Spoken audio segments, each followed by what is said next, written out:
दोस्तों कैसे हैं आप लोग। एक बार वापस से आपका स्वागत है मेरे चैनल में। आज हम आपके लिए लेके आए हैं एक नया और एक बहुत ही अच्छा टॉपिक। टॉपिक का नाम है हमारे महात्मा गांधी के शुरुआती 3 सत्याग्रह, जो कई बार परीक्षाओं में पूछ लिए जाते हैं, तो आपको इसके बारे में पता होना चाहिए।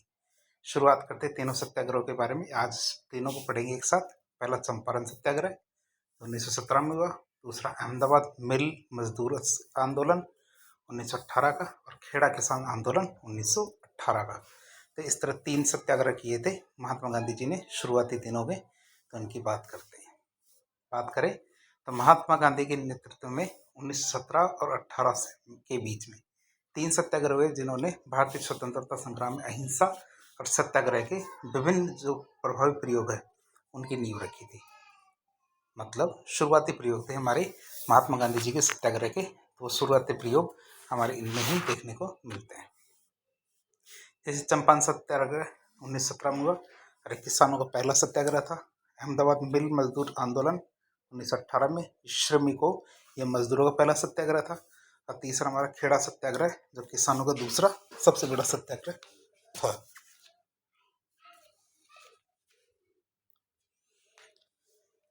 एक एक करके इनके बारे में अब पढ़ना शुरू करते हैं। पहला सत्याग्रह था हमारा चंपारण सत्याग्रह। सत्याग्रह का क्या नाम है? चंपारण सत्याग्रह 1917 में। चंपारण पड़ती है हमारे बिहार में। चंपारण जगह कहाँ पड़ती है? हमारे बिहार में पड़ती है। शुरुआत करते हैं इसकी। तो बिहार के चंपारण जिले में नील की खेती करने वाले जो किसान थे, अंग्रेजी जो नील उत्पादक है उनके शोषण का शिकार थे। तो बिहार के जो चंपारण जिला था, चंपारण जिले में क्या है, किसान क्या है, बहुत ज़्यादा परेशान थे। और वो भी किस लिए? क्योंकि कुछ कॉन्ट्रैक्टर, तो आपको पहले बता दें होता क्या था वहाँ बिहार के अंदर कुछ नील कॉन्ट्रैक्टर होते थे, अंग्रेजी नील उत्पादक होते थे, जो किसानों को एडवांस में पैसा दिया करते थे। क्या एडवांस में पैसा दिया करते थे? और कहा करते थे कि उनके पास जो भी ज़मीन है उसका 15% एरिया में, कितना? 15% एरिया में नील की खेती करनी जरूरी है। और यदि नील की 15% एरिया में नील की खेती नहीं करता है तो उसे जुर्माना देना पड़ेगा, या फिर नहीं करने का पैसा देना पड़ेगा। तो किसानों को मजबूरी में अपने 15% भूमि पर नील की खेती करनी पड़ती थी। अब क्या है कि नील की खेती में एक ये भी बात होती है कि नील खेती यदि बिके नहीं, क्या यदि नहीं बिके तो वो खाने पीने की भी काम की चीज़ नहीं है। दूसरी चीज़, नील खेती यदि लगातार करते रहते हैं तो जो भूमि होती है वो भी खराब हो जाती थी। इसलिए किसान बहुत ज़्यादा परेशान थे। इस बात से किसान क्या थे, बहुत ज़्यादा परेशान थे।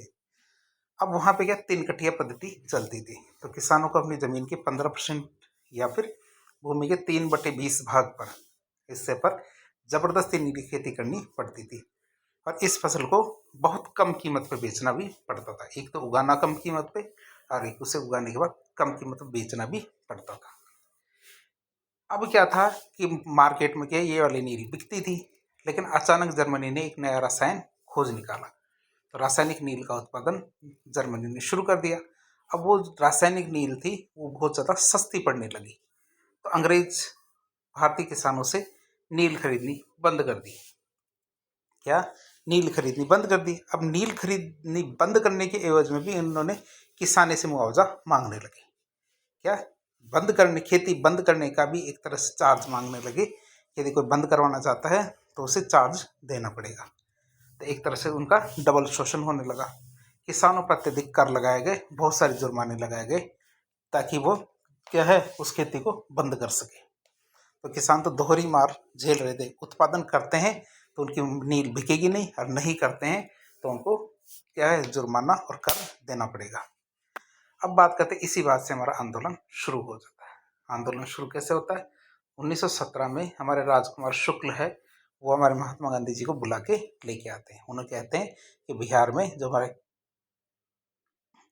चंपारण एरिया है, तो चंपारण एरिया में किसान बहुत ज़्यादा परेशान है, तो वो भी आते हैं।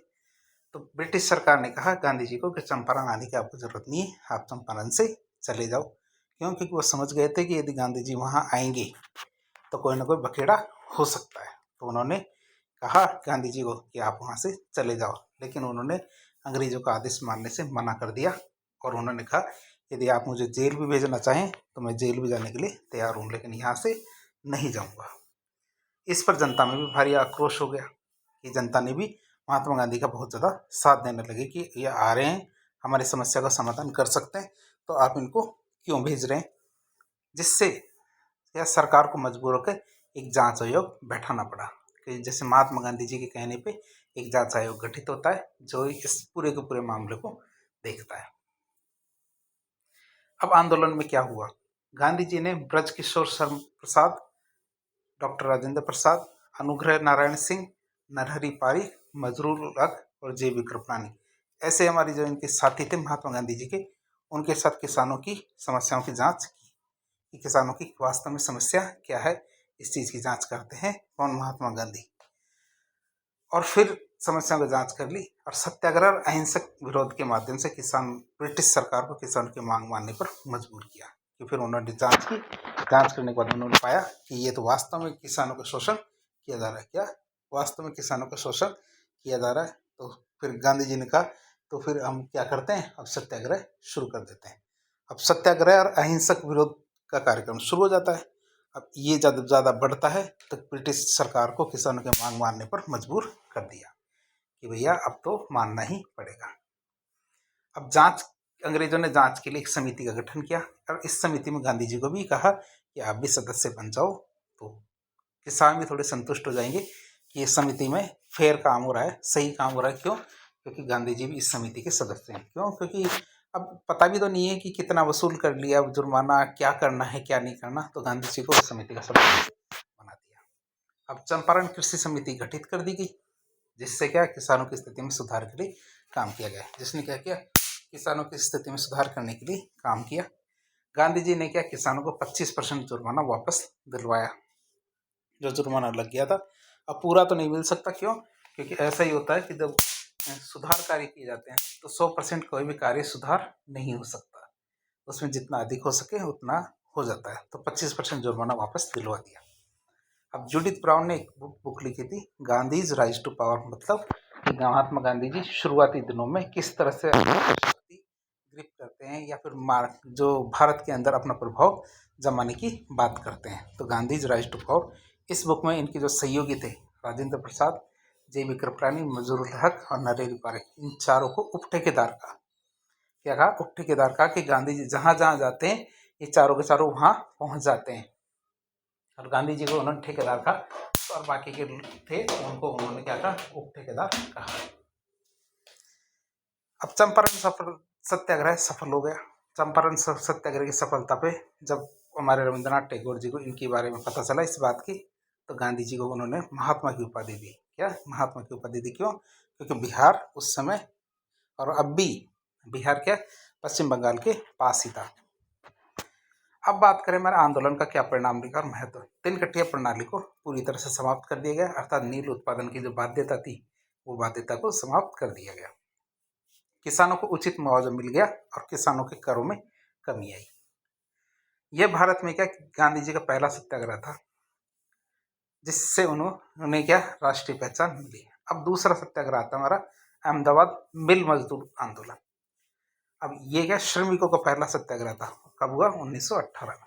क्या हालत थी वो बताते हैं कि साल 1917 में अहमदाबाद के जो कपड़ा मिल मालिक है भाई, 1917 में क्या हुआ कि अहमदाबाद में प्लेग फैल जाता है। क्या 1917 में अहमदाबाद में प्लेग नामक बीमारी, जो चूहों की बीमारी होती है, वो फैल जाती है। अब वो फैल जाती है तो आप सोच सकते थे क्या होगा। सभी को कहा गया कि कोई भी घर से ना निकले। अब कोई भी घर से ना निकले तो फिर सारे सारे मार्केट ठप हो जाते हैं, सारी सारी फैक्ट्रियाँ बंद हो जाती है, कोई काम करने ही नहीं आएगा। तो हमारे जो गुजरात के लोग वैसे भी समझदार होते हैं, बहुत ज़्यादा इंटेलिजेंट होते हैं, तो उन्होंने सोचा कि क्यों ना हम क्या है जो मजदूर होते हैं तो मजदूरों को लालच दें। तो उन्होंने क्या किया, कपड़ा मिल मालिक थे, उन्होंने क्या किया कि प्लेग बीमारी महामारी फैलने के कारण श्रमिकों को 75% तक प्लेग बोनस दिया कि इस प्लेग महामारी के अंदर जो भी मजदूर हमारे फैक्ट्री में काम करने के लिए आएगा उसे 75% एक्स्ट्रा पैसा दिया जाएगा। तो धीरे धीरे मजदूरों को लालच आ गया। लालच आ गया तो वो काम करने के लिए फैक्ट्रियों में आने लगे। अब दोनों का काम चल रहा था, एक तो उनको 75% मिल रहा था मजदूरों को, तो प्लेग के महामारी के दौरान, और फिर मिल मालिकों का भी एक फ़ायदा था कि महामारी के दौरान फैक्ट्रियाँ और बिल्कुल ठप बंद पड़ी रहे, उससे अच्छा है, चाहे फ़ायदा नहीं लेकिन उनमें काम चलता रहना चाहिए। तो इस तरह से वो टाइम चलता रहा। फिर अचानक अगले साल क्या 1918 तक आते आते आते महामारी खत्म हो जाती है, या महामारी कम होने लगती है। तो मिल मालिकों ने सोचा कि अब महामारी हो गई खत्म, अब ये 75% जो प्लेग बोनस दिया जा रहा है उसको देने की कोई आवश्यकता नहीं है। तो मिल मालिकों ने बोनस बंद करने का फैसला किया, जिससे मजदूरों की स्थिति खराब हो गई। क्यों? क्योंकि उन्हें एक तो एक्स्ट्रा पैसे मिल रहा था, और एक्स्ट्रा पैसे को अचानक से बंद कर देना एक सही निर्णय साबित नहीं होता। क्यों? क्योंकि अब मेन चीज़ यही थी कि श्रमिकों ने इसे अनुचित माना। तो उन्होंने जो एक्स्ट्रा बोनस मिलता था उस बोनस को बंद करने को मजदूरों ने अनुचित माना। और साथ ही साथ क्या है कि महंगाई भी काफ़ी बढ़ गई थी उस समय धीरे धीरे। क्या, क्योंकि महामारी फैलती है तो चीज़ों के दाम बढ़ जाते हैं। तो उन्होंने कहा कि आप बोनस की जगह 50% हमारी सैलरी बढ़ा दो। तो श्रमिकों ने कहा कि आप ऐसा करो कि हमारा बोनस तो चलो कोई बात नहीं, बोनस तो रहने दो, लेकिन आप हमारी सैलरी 50% वृद्धि कर दो। मिल मालिक इतनी वृद्धि स्वीकार करने के लिए तैयार नहीं थे। क्यों? क्योंकि अब मजदूरों की कोई कमी नहीं थी, और साथ ही साथ महामारी भी खत्म हो गई थी। तो मिल मालिक इतनी वृद्धि करने के लिए स्वीकार नहीं थे, और मिल मालिकों ने मजदूरों की मांग को ठुकरा दिया। अब इस बात से हो जाती है हड़ताल। अब हड़ताल हो जाती तो क्या होता है? आंदोलन होता है शुरू। 1918 में गांधी जी अहमदाबाद पहुंचते हैं। वो सोचते हैं चलो एक बैक टू बैक दूसरा आंदोलन शुरू करते हैं, और मजदूरों का आंदोलन का नेतृत्व करने लगते हैं। आंदोलन की शुरुआत होती है 15 मार्च 1918 को। उन्होंने मजदूरों से 35% वृद्धि करने की मांग को कहा, कि उन्होंने कहा मजदूरों को कि तुम 50% छोड़ दो, कि 50% तुम मांग रहे हो वेतन वृद्धि की, तुम 35% मांगो। क्या? 35% वेतन वृद्धि की मांग करो। अब 35% वेतन वृद्धि की मांग करो, क्योंकि 50% थोड़ा ज़्यादा हो जाता है, तो 35% थोड़ा ठीक रहेगा। तो ये बात चलती है, सत्याग्रह शुरू हो जाता है। अहमदाबाद मिल मालिक थे हमारे अम्बालाल साराभाई। उन्होंने तो कहा चलो ठीक है, 35% तो हमारी बस की नहीं है, लेकिन हमारी जो बस की है कि हम प्लेग भत्ते का 20% भत्ता दे सकते हैं एक्स्ट्रा, कि जितना हम प्लेग भत्ता दे रहे थे 75%, तो उसकी वजह हम 20% प्लेग भत्ता देने के लिए तो तैयार। लेकिन वही है कि हमें 35% चाहिए तो चाहिए। तो मजदूरों ने मिल मालिकों की जो हठधर्मिता थी इसके खिलाफ सत्याग्रह जारी रखा, कि भैया हम तो मानेंगे नहीं इस बात से, क्योंकि जो कह दिया वो कह दिया। एक बार जो मैंने कमिटमेंट कर ली तो मैं किसी की नहीं सुनता, वही बात सामने आई।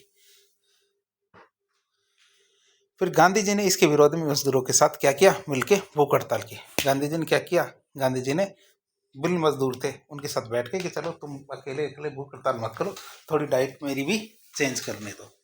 डाइट चेंज करने के दौरान क्या है, उन्होंने भी मजदूरों के साथ भूख हड़ताल करनी शुरू कर दी। अब आंदोलन के दौरान क्या घटनाक्रम हुए? गांधी जी ने खुद उपवास अनशन किया, जिससे जनता और प्रशासन पर और भी ज़्यादा दबाव बढ़ता है, क्योंकि उनके साथ गांधी जी भी बैठ जाते हैं। इस दौरान क्या हमारे वल्लभ भाई पटेल और अनुसुईया साराभाई, इन्होंने मजदूरों का समर्थन करना शुरू कर दिया। क्या? हमारे जो वल्लभ भाई पटेल थे और जो अनुसुईया साराभाई थी, इन्होंने भी मजदूरों का समर्थन करना शुरू कर दिया। अब अम्बालाल साराभाई, जिन्होंने अभी आपको बताया था 20% देने के लिए तैयार हो गए थे, उनकी बहन थी हमारे अनुसुईया बहन, और वो साबरमती आश्रम तक गुजरात अहमदाबाद का, उसमें गांधी जी के साथ कार्य करती थी। उसमें क्या गांधी जी के साथ कार्य करती थी हमारी अनुसुईया बहन। तो थोड़ा दिन पिघलते हैं, 22 दिन के बाद समझौता होता है। 22 दिन तक सत्याग्रह चलता रहता है। आखिरकार मजदूरों की मांगे पूरी होती है, और मजदूरों की वेतन वृद्धि की बात आती है। तो आंदोलन का क्या परिणाम निकला? मजदूरों की 35% वेतन वृद्धि में होती है। यह क्या भारत में मजदूर आंदोलन ट्रेड यूनियन के विकास की नींव बनता है। आंदोलन का प्रयोग श्रमिक आंदोलन में पहली बार हुआ। क्या? श्रमिक आंदोलन में पहली बार हुआ सत्याग्रह का प्रयोग। इससे पहले सत्याग्रह का प्रयोग श्रमिक आंदोलन में नहीं होता था। फिर अहमदाबाद मिल मजदूर आंदोलन गांधी जी का सफल प्रयोग था। क्या? एक सफल प्रयोग साबित होता है। जो हमारा अहमदाबाद मिल मजदूर आंदोलन है, गांधी जी का दूसरा सफल आंदोलन सिद्ध होता है। अब आता हमारा कौन सा? खेड़ा सत्याग्रह। क्या? दूसरा हमारा किसान आंदोलन खेड़ा सत्याग्रह। पृष्ठभूमि की बात करें, गुजरात के खेड़ा के जिले में 1918 में पड़ता है भीषण अकाल। क्या गुजरात में खेड़ा जिला है और खेड़ा जिला में क्या होता है, भीषण अकाल पड़ता है। क्या होता है, भीषण अकाल पड़ता है। अब भीषण अकाल पड़ने के कारण क्या होता है, किसान अपना कर चुकाने में असमर्थ हो जाते हैं। क्यों? क्योंकि उनके पास पैसा ही नहीं है, और पैसा नहीं है तो कर कहाँ से चुकाएंगे। तो उन्होंने कहा ब्रिटिश सरकार से कि हमें माफ़ी दो सरकार, हम कर कहाँ से चुकाएंगे जब हमारे पास कुछ है ही नहीं, तो और अकाल और पड़ा है। तो ब्रिटिश सरकार ने कर माफ़ी करने से मना कर दिया कि भैया कर में कोई माफ़ी नहीं होगी। किसानों ने गांधी जी से मदद मांगी। क्यों? क्योंकि गांधी जी इस समय क्या गुजरात किसान सभा के अध्यक्ष थे। क्योंकि अध्यक्ष साहब के पास जाएंगे कि भैया ऐसा ऐसा चल रहा है, आपने 2 सत्याग्रह तो देख लिए, अब तीसरा हमारा भी देख लो। तो उनके साथ मिलकर सत्याग्रह की योजना बनाएगी। अब गांधी जी ने कहा चलो ठीक है, बैक टू बैक तीसरा 6 मारते हैं और शुरू करते हैं तीसरा आंदोलन।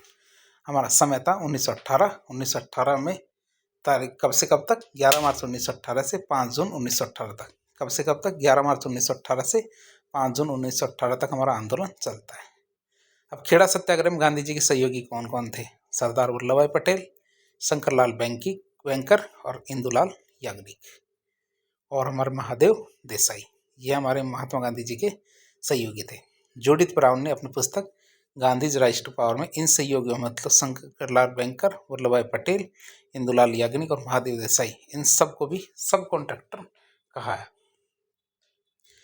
गांधी जी के कहने पर किसानों ने करों का भुगतान करने से इनकार कर दिया।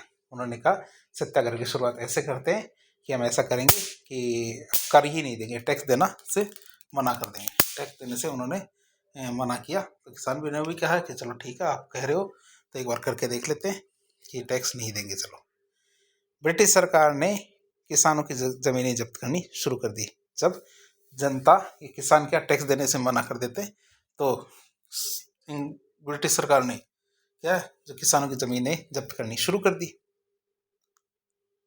अब क्या होगा, आंदोलन के प्रमुख घटनाक्रमों में कौन कौन सी चीज़ें उसकी बात करें तो गांधी जी ने किसानों से धैर्य और अहिंसा रखने को कहा। उन्होंने कहा कि भैया सब्र रखो, कुछ नहीं हुआ, ज़मीनें जब्त की है, हम वापस दिला देंगे, ज़्यादा परेशान होने की ज़रूरत नहीं है, लेकिन आपको कहीं भी किसी भी मामले में हिंसा करने की ज़रूरत नहीं है। क्या हिंसा करने की ज़रूरत नहीं? क्यों? हिंसा के परिणाम क्या है, शॉर्टकट होते हैं, और अहिंसा के परिणाम क्या होते हैं, लॉन्ग कट होते हैं। तो इससे सरकार पर और दबाव बढ़ता है। क्या? इससे सरकार पर दबाव बढ़ता है। जब सत्याग्रह के कारण आंदोलन तेज हुआ तो सरकार ने एक गुप्त आदेश पारित कर दिया, एक चुपके से आदेश पारित कर दिया, और अंततः ये आंदोलन भी समाप्त हो जाता है। मतलब ये आंदोलन भी सफल रूप से आगे बढ़ता है, मतलब समाप्त हो जाता है। और गुप्त आदेश में क्या कहा गया? कर अधिकारी को कहा गया कि कर केवल उसी व्यक्ति से, उसी किसान से वसूला जाए जो देने की स्थिति में हो, और जो कर देने की स्थिति में ना हो उससे जबरदस्ती कर वसूल न किया जाए। अंततः अकाल पीड़ित किसानों को थोड़ी बहुत राहत मिलती है। जो अकाल से परेशान थे किसान, उनको थोड़ी बहुत राहत मिलती है इस आदेश से।